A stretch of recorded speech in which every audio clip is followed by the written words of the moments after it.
नमस्कार, तुम्हा सर्वांचं माझ्या चॅनलमध्ये पुन्हा एकदा स्वागत आहे. आणि आज मी बनवणार आहे साबुदाणा बटाट्याच्या चकल्या, आणि त्या पण बिना साच्याच्या, म्हणजे साचा वापरणार नाही आहे. चला तर मग मी दाखवते कशा आपल्याला बनवायचे आहे. तर इथे पहा, मी रात्रभर साबुदाणा भिजत घातलेला होता. तुम्ही 3-4 तास जरी भिजत घातला तरी खूप होऊन जाईल. तर इथे मी अर्धा किलो साबुदाणा भिजत घातलेला होता, आणि याला एका मोठ्या कढईमध्ये साबुदाणा टाकला आहे. त्यामध्ये 1 ग्लास पाणी टाकलेलं आहे. त्यामध्ये जिरे आणि मीठ आणि जे तिखट टाकायचं असलं तर तिखट, किंवा मग मी इथे लाल मिरच्या असतात त्या थोड्याशा मिक्सरमधून बारीक करून घेतल्या आहे, जाडसर अशा. तर इथे मी त्या वापरणार आहे. तर हिरव्या लाल मिरच्या कुठल्याही, किंवा तिखट तुम्हाला हवं तसं वापरू शकता. आणि याला असं छानपैकी आपल्याला मिक्स करायचं आहे. आणि मिक्स केलं की यावर झाकण ठेवून 5 मिनिट शिजू द्यायचं आहे. शिजू द्यायचं आहे म्हणजे एवढा शिजू द्यायचा नाही आहे, पण थोडंसं जो आपला साबुदाणा हा आता व्हाईट आहे, हा ट्रान्सपरंट होईल एवढा आपल्याला शिजू द्यायचा आहे. एकदम मंद आचेवर हे जे मिश्रण आहे हे शिजू द्यायचं आहे.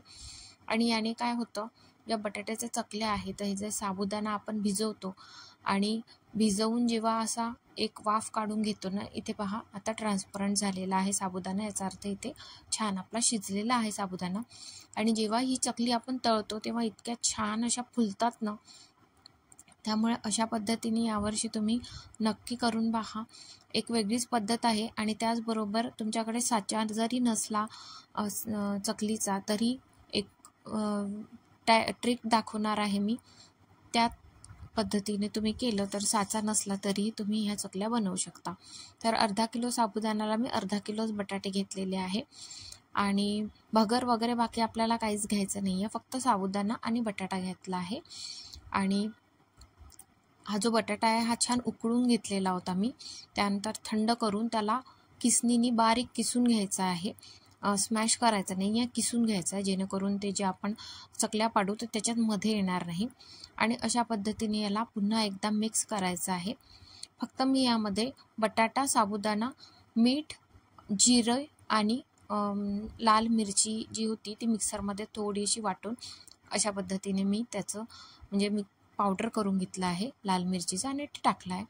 आणि आता छान हे मिश्रण चांगलं आपलं शिजलेलं आहे. गॅस बंद करून दिलेला आहे बटाटा घालून. आणि असं छानपैकी एकजीव झाला पाहिजे तो बटाटा. अशा पद्धतीने याला मी मिक्स करून घेते. आणि त्याच्यानंतर आपली नेक्स्ट प्रोसेस आहे ती चकल्या पाडायची. तर इथे पहा, मिश्रण एकदम रेडी आहे. याला गार झालं तरी काही प्रॉब्लेम नाही. एकदम गरम गरम आपल्याला करायचं नाही आहे, थोडं आपल्याला गारच ठेवायचं आहे. त्यानंतर हे मिश्रण जे एका पॉलिथिनमध्ये टाकायचं आहे. अशा पद्धतीने जर तुम्ही कुठलीही पॉलिथिन घ्या, आणि जर मिठाची पॉलिथिन, जसं मीठ असते आपल्याकडे, त्याची जी पॉलिथिन असते ती खूप सॉफ्ट असते, त्यामुळे ती जर घेतली तर अजूनच चांगलं. तर असं पॉलिथिनमध्ये टाकायचं आहे.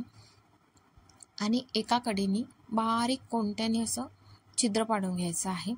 आणि त्यांनी टाकायचं आहे आपल्याला आजच्या या कुरवड्या किंवा चकल्या बटाट्याच्या आणि साबुदाण्याच्या. इथे पहा, खूप छान पद्धतीने ह्या टाकल्या जातात. असं वाटत नाही की आपण साच्याने टाकत नाही आहे. तुम्ही बघू शकता किती छान अशा चकल्या पडत आहे. तर अशा पद्धतीने साचा न वापरता आणि एका वेगळ्या पद्धतीने आणि छान अशा फुलणाऱ्या अशा साबुदाणा बटाट्याच्या चकल्या तुम्ही नक्की या पद्धतीने करून बघा, आणि कशा झाल्या मला कमेंट करून नक्की सांगा. आणि आता ह्याच्या चकल्या ह्या पूर्ण पाडून घेते. एका प्लास्टिकवरच टाकायची, जेणेकरून पटकन वाळतात आणि निघतात पण पटकन, आणि तुटतात पण नाही. त्यामुळे मी पण प्लास्टिकवर टाकलं आहे, तुम्ही पण प्लास्टिकवर टाका. आणि एक 5-6 दिवस तरी चांगली कडकडीत ऊन द्या त्याला. 5-6 दिवसाची कडकडीत ऊन दिली तर ती या फुलतीन पण चांगल्या छान वाळतील त्याच्यामुळे, आणि वर्षभर टिकतील.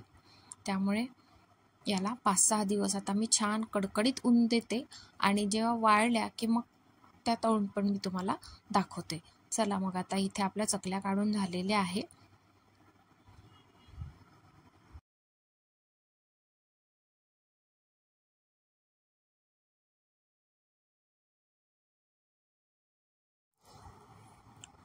आता या कुरवड्या 5 ते 6 दिवस छान अशा वाळवलेल्या होत्या, चकल्या म्हणू शकतात, बटाटा साबुदाणा चकल्या सॉरी.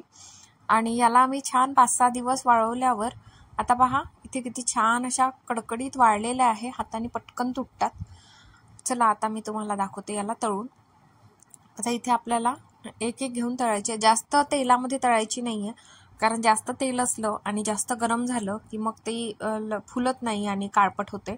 त्यामुळे काय करायचं, थोडंसंच तेल घ्यायचं, एकदम लागलं तसं, आणि पहिले तेल गरम करून घ्यायचं आणि मग गॅस एकदम स्विम करून घ्यायचा आणि मग त्याला हळूहळू असं तळून घ्यायचं. इथे बघा चकली किती फुलली आहे, म्हणजे ही चकली दुप्पट तिप्पट अशी फुलते.